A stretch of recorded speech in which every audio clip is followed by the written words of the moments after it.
what you are looking on the screen. Can anybody tell me what's the meaning of software? Software is nothing but collection of programs.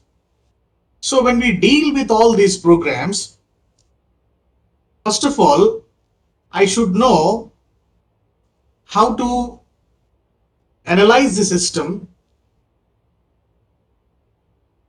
Not only that, how to design the system. For this, basically, this course is being introduced so that every student will understand concept and also different methods for constructing a large software intensive system. Just a couple of minutes back, our HOD sir is giving an example of Facebook, Amazon, and Flipkart, etc. Now, what do you call this Facebook, Amazon, and Flipkart? They are all no voice, sir. So that's what I'm trying to tell you. We need to understand, first of all, various concepts and methods which are required for constructing these large software intensive systems. If I want to construct a Facebook app, if I want to construct, a Flipkart, if I want to build an Amazon site, they are all considered to be the large software intensive systems. Okay. So what I need to understand that there are several concepts which help me, to construct an intensive system. There are several methods which are required for constructing these large software intensive systems. Not only concepts and methods, but at the end of the day, every student will be able to understand several issues which are affecting the planning and controlling these. See, the moment you install Facebook app doesn't mean that, you will understand everything, isn't it? You should know how to plan and you should know how to control the app. Say yes or no. So for this, what we have to do, we have to build various models. We have to build various models. So this is the point where we introduce, a lab into this course. Okay. So before we move on to what are the lab oriented, points which are related to this course. The name of the course is actually Elements of Software Construction. So when we apply various methods, various tools, and various techniques on any software or by making use of the software, then it is called software engineering. How can I apply these concepts? How can I apply these methods? How can I apply, various tools? Okay, we will all see. Okay, so when we thought of understanding that every software will have a development life cycle, isn't it? Say so no. Every software will have its own development life cycle. It's called software development life cycle. So initially, the traditional software development life cycle contains identifying requirements. First, what we have to do, if I want to build a bigger software intensive system, let it be an app or let it be either, just like an application, or let it be either a website. Okay. What we have to do, first of all, we need to trace out what are the very important requirements which help me to build an application or to build a site, isn't it? Okay. So there are several requirements like user requirements, software requirements, hardware requirements, okay, analytic requirements, functional requirements, non-functional requirements. So there are so many requirements. Unless the domain engineer, who is responsible for giving me all the domain requirements, unless he submit all these details, then only it is possible for me to understand the importance of each and every requirement, isn't it? If you want to build an application for library management system, what are the fundamental requirements for library management system? You need a librarian, isn't it? You need assistant librarian, you need books, you need journals, isn't it? You need papers, newspapers, editorials. All these are the fundamental requirements if you want to build a library management system. So once I get the requirements, these requirements should be perfectly analyzed. These requirements should be perfectly analyzed. This is called analysis of requirements. How come these requirements are true? How come these requirements are false? But initially, the moment I get the requirements, there is no guarantee that all the requirements are true. Are you following?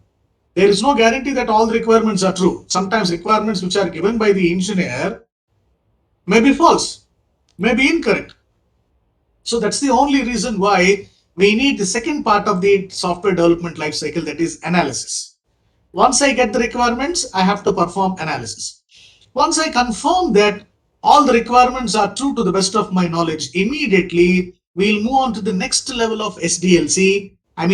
We move on to the next level of software development lifecycle, that is design.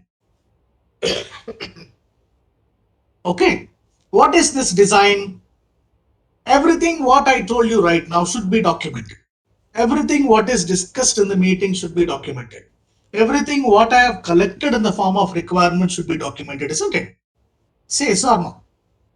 So this documentation along with some design oriented parameters is called as design. Now what kind of parameters that can be included in the design, which happens to be the next level of SDLC, logical design and physical design. Okay, logical design is nothing but arrangement of all the classes. Let us say if the platform is C++ or the platform is a Java programming language. We need to consolidate all the classes which are related to your program, isn't it? It is called design. So in the design, you'll have both the approaches, top-down approach and bottom-up approach. Okay. So after design, we'll move on to coding. Who will write the code? Generally, software developer will write the code, isn't it? Okay, software developer is habituated to write the code. Once the code is written, there will be so many bugs. Are you following? There may be so many bugs. There are so many errors. So what we have to do, we have to debug all these errors. That is called debugging. What is debugging? The process of eliminating errors is called debugging. Okay, so this is called coding. So what we have seen right now, software development lifecycle contain various stages. Okay, requirement identification, analysis, design, coding. Now once the coding is finished, then we'll go to testing. Are you following? Then we'll go to testing. There are several types of testing strategies like black box testing, white box testing. So what I want to communicate here is, this is the traditional life cycle of a software. So if you want to build an application, if you want to build a particular website, or if you want to build any kind of either it is small software intensive system or large software intensive system, what you will be able to do at the end of this course, you will be able to plan and control such kind of intensive systems. Okay, not only planning and controlling, you will have a tremendous knowledge at the end of the day. By the time you finish this course, you will have the idea of analysis, you will have the idea of design, you know how to prepare the code, you know how to test the application by the time you finish this course. Okay, now look at this. What's the meaning of the engineering? That's what we are trying to say. Software engineering is a branch of computer science which includes development and building such kind of large computer systems, software and application software. So in order to build this, such kind of software intensive systems, we need a branch of computer science that is called software engineering, where by making use of this, we can develop the software, we can build the software. Okay. Now there are so many engineering principles if you want to build any task or if you want to build an application. So software engineering is also known to be a systematic application of all engineering approaches. Now these are all considered to be engineering approaches, the way you analyze, the way you design, the way you perform coding. So all these engineering approaches should be perfectly applied onto the development of software. Then only you'll get the, then only you'll get the software product. A high quality software product always depends on how you manage the project. Are you following? How you apply these approaches? Now, before the no, I'll come to the next paragraph later. Now, we'll see some of the traditional models. There are several models like analysis models, design models. Sometimes we'll deal with software metrics, and sometimes we deal with quality metrics, quantity metrics, etc., etc. Okay, the model, what you are looking on the screen, it is known as waterfall model. Like this, we are having several pretty good old traditional models. They are very, very, very old models.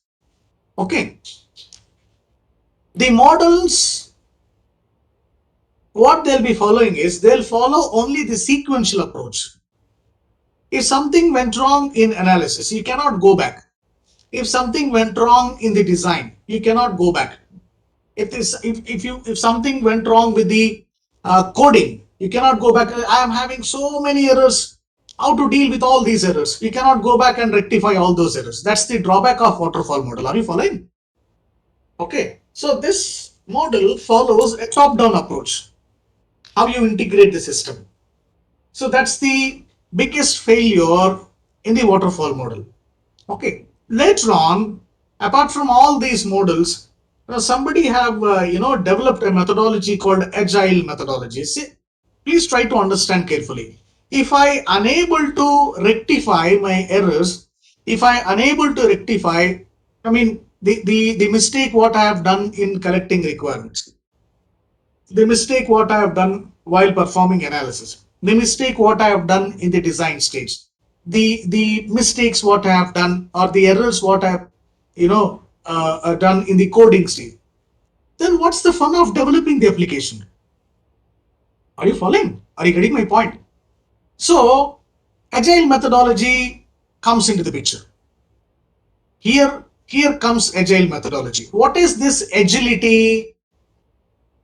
Agile methodology will enable us to follow iterative approach. Agile methodology will enable us to follow iterative. What do you mean by iterative? If something went wrong in the coding, no problem. Agile methodology says no problem. If you want to propose any changes, no problem. Okay, open the code again, make as many number of changes as you can. Okay, then submit the code. Is it clear?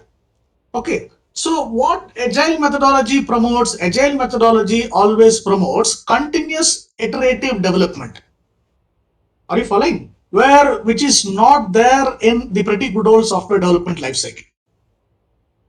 Am I clear? What is old development lifecycle says? You first collect the requirements, then perform analysis, then do design, then do coding, and finally go for testing. If at all, if you want to maintain your software, maintenance is there. Otherwise, sometimes maintenance is not allowed. Am I clear? Okay. So agile methodology deals with continuous development and continuous iteration and continuous testing as well, which is not there in the oldest models like waterfall model, V model, win-win model, etc., etc. I hope it is clear. Okay. So both the design and testing will go hand in hand, unlike where it is not happened in waterfall model. Okay. Are you trying to understand how we are moving from the traditional life cycle to agile cycle? Say yes or no. Are you following? In olden days, if I want to build a life cycle, if I want to build an application, if I want to develop a software, there is no doubt I have to follow the same old life cycle. Identify requirements, analysis, design, coding, testing, and maintenance. Is that okay? But if I follow the same traditional life cycle, which happens to be the top-down approach, where I cannot revert back. I cannot go from design to analysis. I cannot go from go back from coding to analysis or coding to design. It is not possible in the case of waterfall model, because because they're all pretty good old models. But still there's a chance. Somebody have given the agile methodology. Agile methodology enable us to propose good number of changes. You can propose changes and come back. Okay. So what is this uh, course description? We will see. There are several fundamental principles where students will be able to learn how to sometimes create an application, how to come out, from the errors, and sometimes it is very easy to understand. Okay, so software engineers, possibly by the time once you finish this course, okay, in your final year in the campus placement, so you'll be able to give the answers for all such kind of questions, and the people can select you as a software engineer or even sometimes DevOps engineer. Okay, so software engineer, what he'll be doing? He'll be doing from the operation side of an organization, but whereas the DevOps engineer will take care about the operation side of an organization. Okay, so that's the difference. Now look at this. Now we are having we are slowly moving from SDLC to the DevOps. Okay, so what apart from this waterfall model, what DevOps model is saying, it deals with both development cost and also operational cost, where we have not done this case in the case of old models. Am I clear? So what is development cost? What is operational cost? Okay. Now such kind of things were not addressed in waterfall model, wheel model and win-win model. Okay. So we'll have some collaborative kind of discussions where most frequently in the DevOps will happen continuously. You can reduce as many number of failures. You can sometimes roll back because it is a continuous development, isn't it? Because it is a continuous development. So with this agile methodology and DevOps, you can able to build the software product. I mean, high quality software product. There are several stages in DevOps. The advantage is continuous development. Okay. Similarly, you'll have continuous testing as well. You can integrate continuously, continuous deployment, one after the other, and also continuous monitoring. Okay. So you can go back, propose some new changes, come back, develop the system, go for develop the system. Okay. Test it, integrate it, deploy, get the output. No, like this, you'll have a continuous integration and monitoring. That's the biggest advantage of DevOps. So they look at the life cycle of the DevOps. If you want to build a software, no problem. You can build it. You first you code it. You'll plan. You monitor. You operate. You deploy, and finally, now development cost and operational cost goes hand in hand. And at the end of the day, you will come up with a high quality software product, which is never and ever happen in pretty good old models like waterfall model and all. Okay, so my thought of now I almost come to the end. So my idea of telling you all this is we are having a lab component here, because I've told you there are several models we have to deal with, like in the analysis, which happens to be the second phase of development life cycle, which is analysis. You will build an analysis model. In the third level, which is design, in the development life cycle, which is design, we will build a design model. Now, when it comes to lab, where can we build this analysis model and design models? Listen carefully. We will build analysis model and design models with the help of a software tool called Star UML. Okay, we will build analysis model and design model with the help of Star UML. What is the Star UML? The latest version of Star UML is 4.0.1. Okay, so this is a software tool where we'll build analysis models and design models. Okay, several diagrams are there, like use case diagram, class diagram, sequence, state chart, and activity, component, deployment. So every time you perform a software engineering task, we build a model. Listen carefully. Every time we perform a task, we build a model. So what you people are going to get at the end of the day, you are going to get the knowledge of analysis, design, coding, and testing. Am I clear? I think, sir. Prashant sir, thank you so much. That's a very elaborate discussion about elements of software construction. Students, if you